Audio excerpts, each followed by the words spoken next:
Understood. Okay. Well, that gives me a great sense. The great news is, I mean, you have a lot going for you in terms of breadth and depth of experience.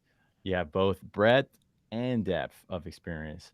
Um, so then, so then it just really comes down to, playful and distinct ways that you can begin to embody, the journey that you just share with me. Because the reality is that if more people knew about what you just shared, like if we had 5,000 people in the art community just sit and listen like I did for 15 minutes, then they would resonate with you and follow you and support you on your journey and, consume your art and share it and so forth. And that's what we want for you. So then the obviously though, we're rarely going to have a captive audience where someone can listen at scale, right? So Mm-hmm. what we end up doing is just telling our story in these little micro moments slowly over time. And one thing I realized as I was, downloading what you were telling me and trying to make sense of, okay, well, how can people begin to consume Sharon as both an artist and a leader? Um, for one thing that has worked really well for me, as you see in my career, very multifaceted, right? An apparel line, and then um, venture capital and real estate and whatever else, TV, you name it, Mm-hmm. speaking. And so I think that on its face, you might be tempted to think that that's pretty disjointed and like doing too many things. But what makes it all work is that, and what makes it all cohesive is that I have this overlying kind of mission, right? That's my North Star. That's the way I'm branded. That's who I am actually. So authentically it resonates. And that's around this whole, line of like building generational wealth for communities of color. That's why it makes sense that, oh, okay, yeah, of course it makes sense that John does a TV show talk about business. Of course it makes sense that he's buying real estate or doing venture or an apparel line focused around equity. And so anytime you have kind of couple of different sides of yourself or a number of different sides of yourself, it will help when you have a cohesive layer on top that help people make sense out of the many sides of you. Now, look, being an artist and an artist leader, the good news is that they're not that disconnected anyway, right? It's not like TV and investment where they're a little bit more disjointed. So in your case, you're already adjacent to one another. Um, but the way you can make sense of your efforts as a leader and as an artist so that people in the boardroom don't look at you funny. They're like, wait, I thought you were running the program, but you also want to be in the program, stuff like that. And then the artists are like, I thought you're one of us, but you're also the boss. So you can turn that from a to a damn, I respect that. Like you can actually flip that into people saying like, yeah, she's a artist and she runs it. And then the people on the flip side be like, damn, yeah, she runs it and she can run it really well because she's also an artist. You can get it going for you versus working against you. Now, the reality is that it can convolute things to start when people don't get it yet, but Mm-hmm. you can get people to get it. And the way you do that, and it's one thing that I don't see anywhere really on your presence anywhere on the web, is I'm not getting from you. I'm getting from you in person, but I'm not getting from you digitally. Kind of what's your equivalent of my I'm building generational wealth for communities of color, Mm-hmm. right? Like I need that from you, that overarching. This is my passion. This is why I do this. Like who I am. Like that one liner. And Okay. it's not really like a catchphrase or a motto, but it's just like what you're about, right? And when you have that, now look, it's not like if you write one line in the bio, it's going to fix everything. But what it will begin to do is you will begin to start occupying that place in someone's mind. So similarly to how people say, "Oh yeah, John Henry. Oh yeah, yeah, yeah. He's that cat. He was a doorman. Now he's a landlord, and he's building community, generational wealth for communities of color. Yeah, love that kid, right?" I want you to have that same effect, but you can't have that effect until you occupy a place in someone's mind. If you don't occupy a place, you'll occupy no place. Okay. So I want you to actually think about you. This will take some time. I want you to think about and think through, like, okay, this is my why. And like when you have that, then you start building brand equity around that. By you're going to be talking about that. You're going to be sharing about that on LinkedIn, on Instagram, in written, with shaking shit up, like with all the things that you kind of have going. You might do two things. You might take an audit of the things that you have going on, and you might say, you know what, this isn't serving that mission. Mhm. Let me kill it off. Okay. You might decide that, or you might decide, you know what, this thing fits perfectly with this mission, and that's exactly why I'm doing it. Let me continue. But I do want you to have the self-awareness once you kinda hone that why. I want you to have the self-awareness um, to say what's serving that and what's not serving that. And then don't be afraid to kill off anything that's not serving it, because all it will do is actually relieve you and free up some of your bandwidth and energy to focus on the things that are going to continue building brand equity there, right? Okay. And you can actually start communicating as well, artist and art leader, but those things will be subservient to the mission, the why. So you first lead with your why, and then you share some concrete ways. I'm envisioning the IG bio just because it's like concrete, right? You have the why, and then you have the ways that you fulfill that why. Artist, artist of however long, art leader.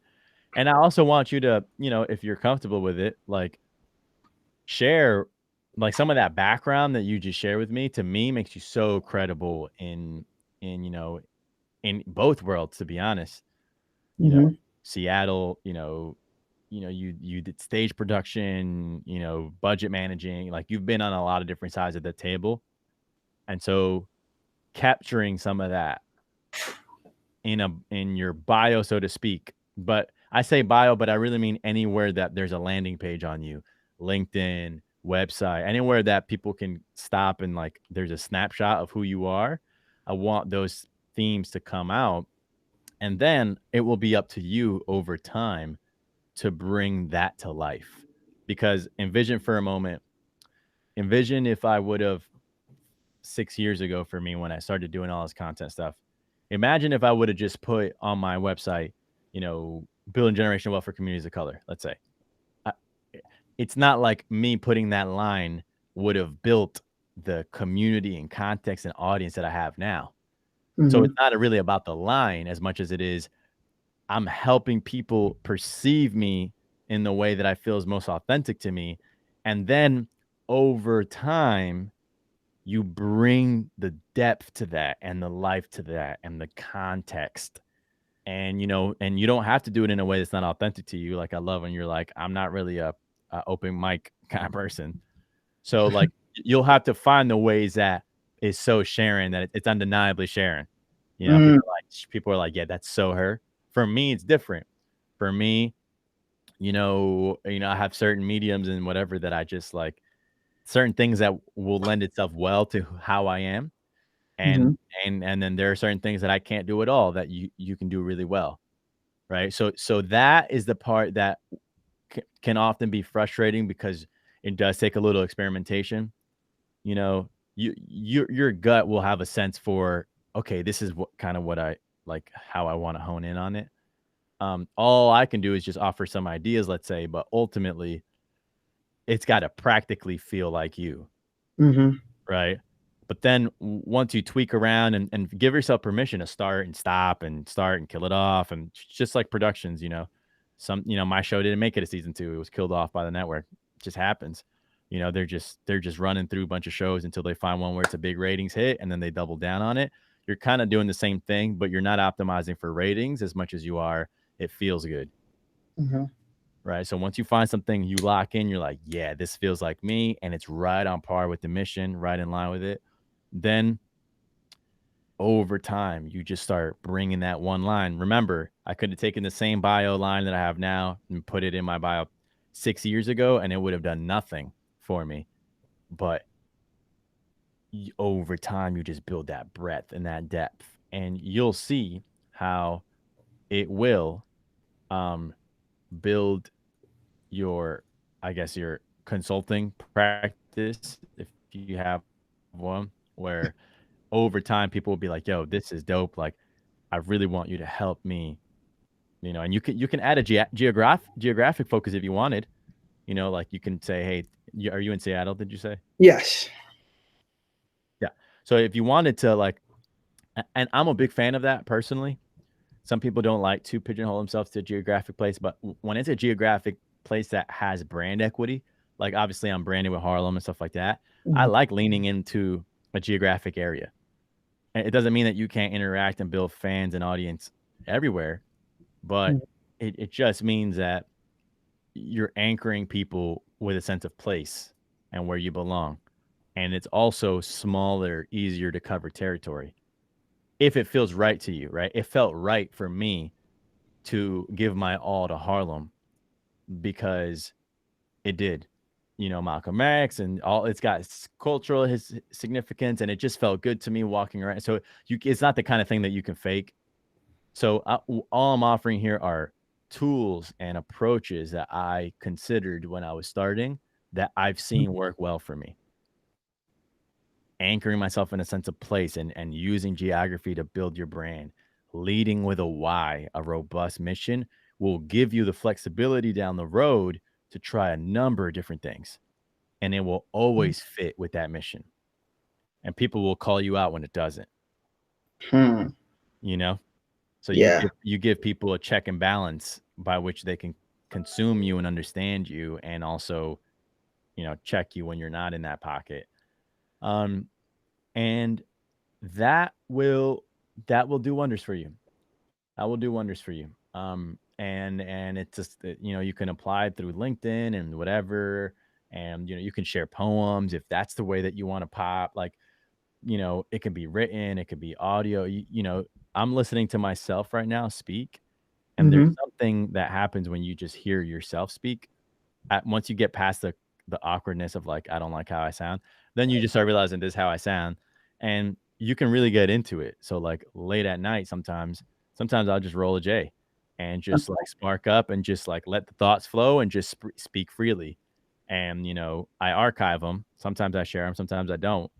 But just as an example, the same way that you're creative in your art, so too can you be super creative in you know your your approach to how you share who you are. So that's my feedback to you, my friend. I am wishing you the best of luck. I think, this is our first time being able to like connect this deep. So I love doing these for that reason.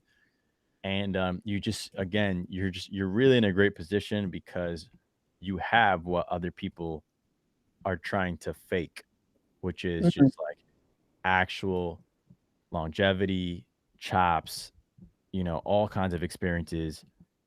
You have depth, but also breadth. Remember, bunch of different things, and so all of those elements um, can come to the forefront for you. And as long as you lead with your why, it'll make perfect sense to people why you're an artist and also an art leader. And then if it feels right for you and you brand it around Seattle's finest, whatever you want to call it, um, it will also help you get immediate local opportunities. So I'm excited for you. So that email that I sent you, my scheduling thing on, that's my direct email. I want you to Okay. please hit me up as you have questions. I don't really want to make this a transactional thing. This is kind of more of an experiment. So you can hit me anytime. And as I'm available, I will try my very best to be helpful. Awesome. Thank you so much for your time and making yourself accessible. Mm, Uh, so I appreciate that, and my brain is just mm, spinning right now. I love Uh, it. But I did voice memo this conversation so I can listen to it Definitely. back over and over again. But yeah, much love to you. Much Thank you. respect for Thank you, just not as just doing this, but just want to let you know I love you as a Black man, and you. I believe in you as a Black man in this community, in this world. Mm, Much appreciation. that means so much to me. Thank you so much. I really enjoyed this one. Thank And you. I look forward to the next. All righty, take it easy. Cheers. Bye.